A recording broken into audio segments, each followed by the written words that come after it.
Hi, 113 and 115. Here we are, reading to you for Bookworm Wednesday from our classroom. We're prepping for you. We're hoping to see you soon.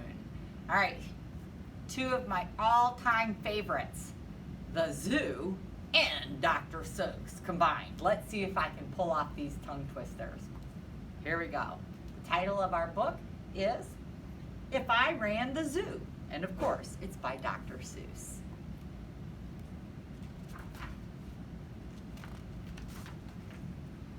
It's a pretty good zoo, said young Gerald McGrew, and the fellow who runs it seems proud of it too.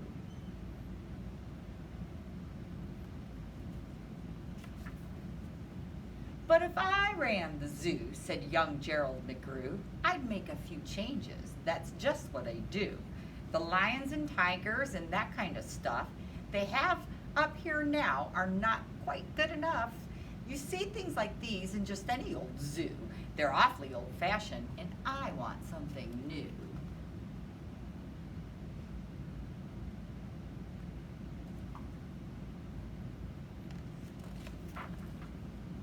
So I'd open each cage, I'd unlock every pen, let the animals go, and I'd start over again. And somehow or other, I think I could find some beasts of a much more unusual kind.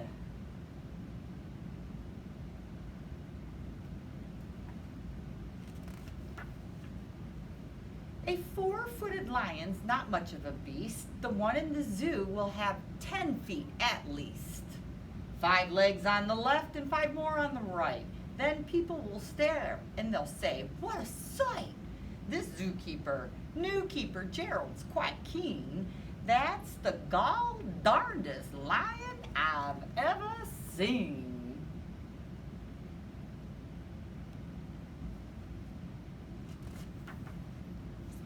My new zoo, McGrew Zoo, will make people talk. My new zoo, McGrew Zoo, will make people gawk.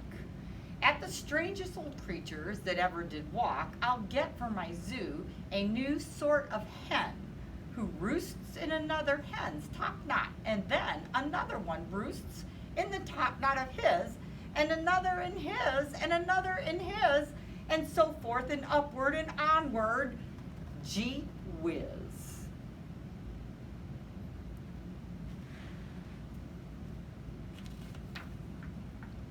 But that's just the start. I'll do better than that. They'll see me next day in my zookeeper's hat, coming into my zoo with an elephant cat. They'll be so surprised, they'll swallow their gum. They'll ask when they see my strange animal come, where do you suppose he gets things like that from? His animals all have such very odd faces. I'll bet he must hunt them in rather odd places.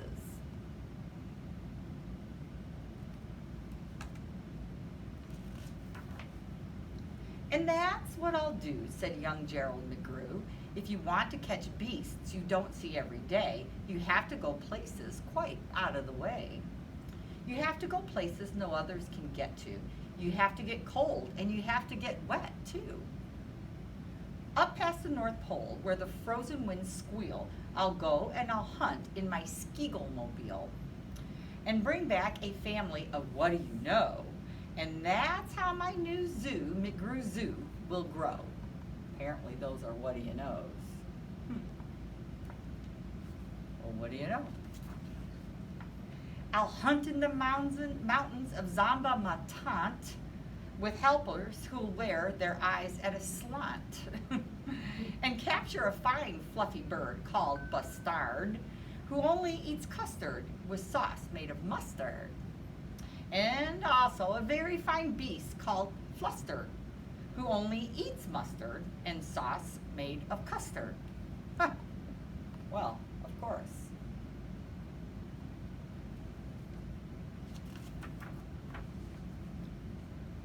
I'll catch him in caves and I'll catch him in brooks. I'll catch him in crannies and I'll catch him in nooks that you don't read about in geography books.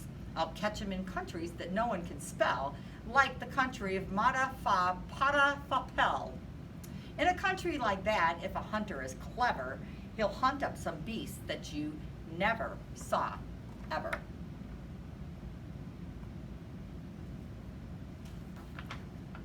I'll load up 5 boats with a family of jotes whose feet are like cows but wear squirrel skin coats. And they sit down like dogs but have voices like goats, expecting they can't sing in very high notes.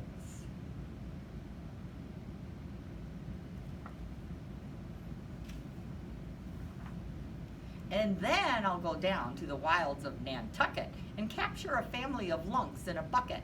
Then people will say, now I like that boy heaps. His new zoo, McGrew Zoo, is growing by leaps. He captures them wild, he captures them meek, and he captures them slim, and he captures them sleep. And what do you suppose he will capture next week?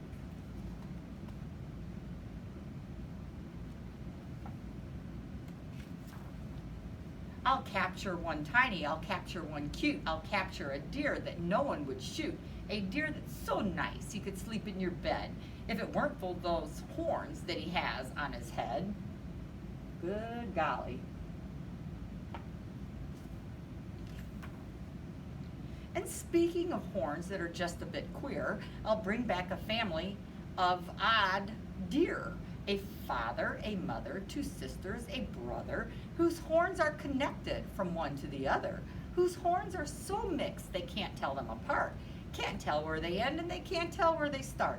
Each deer's mighty puzzled. He's never yet found if his horns are hers or the other way around.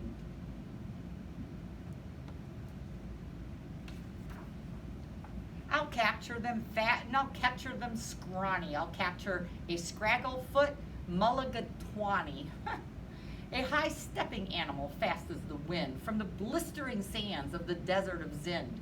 This beast is the beast that the brave chieftains ride when they want to go fast to find someplace to hide. A mulligan getaway is fine for my zoo, and so is a chieftain. I'll bring one of them back too.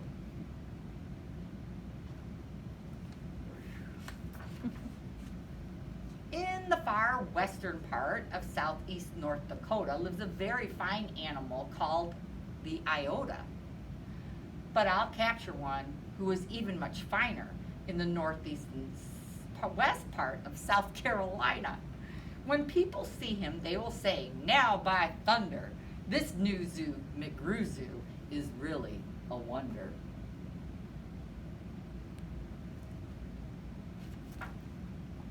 Most beasts are quite friendly, but still in some lands, some beasts are too dangerous to catch with bare hands.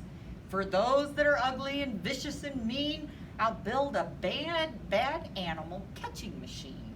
It's rather expensive to build such a kit, but with it, a hunter can never get bit. That's important, you know.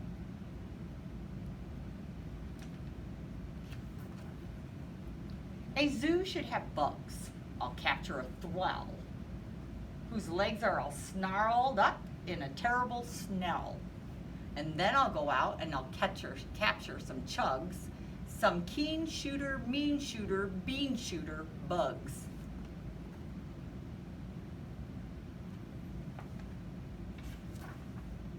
I'll go to the African island of Yurka and I'll bring back a tizzle-topped tufted mazurka, a kind of canary with quite a tall throat. His neck is so long, if he swallows an oat for breakfast the first day of April, they say, it has to go down such a very long way that it gets to the stomach on the 15th of May.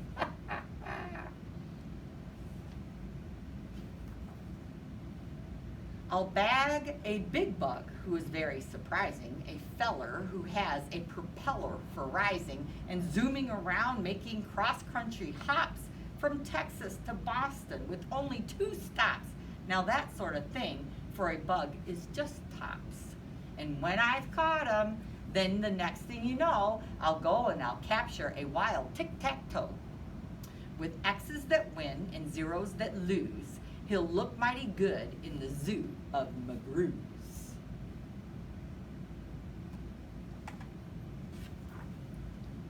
I'll bring back a gusset, a gherkin, a gasket, and also a gooch from the wilds of Nantasket.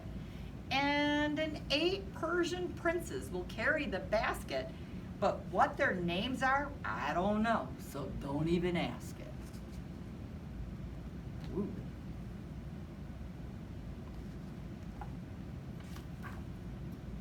In a cave of Khartoum lives a beast called a Natch that no other hunter's been able to catch. He's hidden for years in his cave with a pout, and no one's been able to make him come out. But I'll coax him out with a wonderful meal that's cooked by my cooks in my cookmobile. They'll fix up a dish that is just to his taste. 3 chicken croquettes made of library paste, then sprinkled with peanut shucks, pickled and spiced, then baked at 600 degrees and then iced. It's mighty hard to cook up such feasts, but that's how the new zoo, McGrew Zoo, gets its beasts.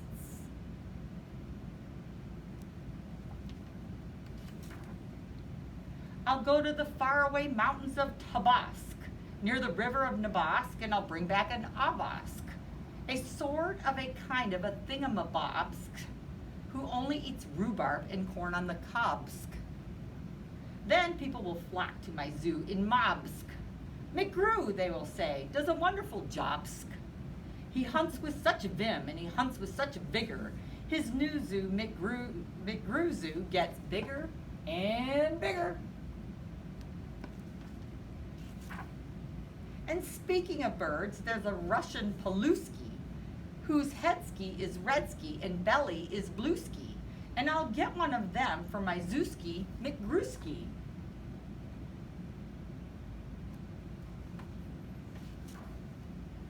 Then the whole town will gasp, why, this boy never sleeps. No keeper before ever kept what he keeps. There's no telling what that young fellow will do. And then, just to show them, I'll sail to Katru and bring back an Itkach, a Preep, and a Prue, a Nurgle, a Nerd, and a Seer Sucker too.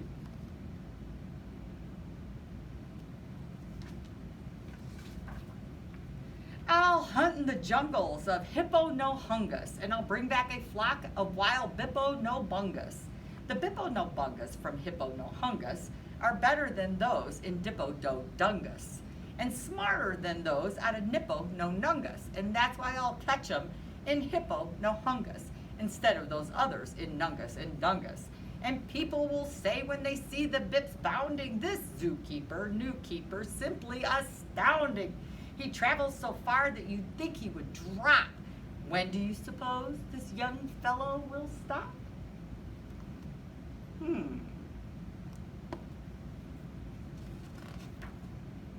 Stop? Well, I should, but I won't stop until I've captured a Fizza Mawizza Madill, the world's biggest bird from the island of Guark, who only eats pine trees and spits out the bark. And boy, when I get him back to my park, the whole world will say young McGrew's made his mark. He's built a zoo better than Noah's whole ark. These wonderful, marvelous beasts that he chooses have made him the greatest of all the McGrewses.